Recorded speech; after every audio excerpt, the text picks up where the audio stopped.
ଏକ ସମୟର କଥା, ଜଙ୍ଗଲରେ ଏକ ବୁଢ଼ା ଶିକାରୀ ରହିଥାଏ। ସେ ପୂର୍ବରୁ ବହୁତ ସୁସ୍ଥ ଏବଂ ଦୃଢ଼ ଥିଲେ, କିନ୍ତୁ ବୟସ ବୃଦ୍ଧି ପରେ ସେ ଦୁର୍ବଳ ହୋଇଯାଇଥିଲେ। ଏବେ ତାଙ୍କ ପାଖରେ ନଥିଲା ଶକ୍ତି, ନଥିଲା ଜଙ୍ଗଲର ଶିକାର କରିବାର ଉତ୍ସାହ। ଏକ ଦିନ ସେ ଜଙ୍ଗଲର ରାଜା ବାଘ ନିକଟକୁ ଗଲେ ଏବଂ କହିଲେ, ମୋ ଜୀବନ ବହୁତ କଠିନ ହୋଇଗଲା। ମୁଁ ଏବେ ଶିକାର କରିପାରୁନାହିଁ। ମୋତେ କିଛି ସହାୟତା କରିପାରିବେ କି?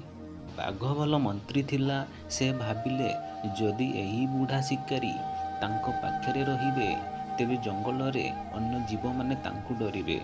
ତେଣୁ ସେ କହିଲେ, ମୁଁ ତୁମକୁ ରୋଜ ଏକ ଜନ୍ତୁ ଦେବି, ତମେ ଏଥିରେ ଜୀବନ ଜୀବିକା କର। ଏପରି କିଛି ମାସ ଚାଲିଲା। ବୁଢ଼ା ଶିକାରୀ ବାଘଙ୍କ ଦୟାରେ ଖାଇବା ଓ ବଞ୍ଚିବାରେ ଲାଗିଲା।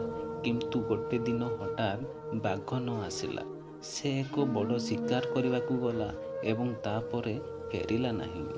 ବୁଢ଼ା ଶିକାରୀ ଅପେକ୍ଷା କଲେ, କିନ୍ତୁ ସେତେବେଳେ ଦେଖିଲେ ଯେ କେହି ତା ପାଖକୁ ଖାଦ୍ୟ ଆଣିନାହାନ୍ତି। ସେ ବୁଝିଗଲେ ଯେ ସ୍ୱୟଂ ଶିକାର କରିବାକୁ ପଡ଼ିବ। ଅବଶେଷରେ ସେ ତାର ପୁରୁଣା ନୀତି ଓ କୌଶଳ ପୁନଃ ଅଭ୍ୟାସ କଲେ ଏବଂ ପୁଣି ଏକ ଶକ୍ତିଶାଳୀ ଶିକାରୀ ହେଲେ। ଏଥିରୁ ଆମକୁ ପ୍ରେରଣା ମିଳିଲା ଯେ ଅନ୍ୟ ଉପରେ ଅଧିକ ନିର୍ଭର କଲେ ଅନ୍ତତଃ ଆମେ ଆମର ନିଜ ଶକ୍ତି ହରାଇଦେବୁ।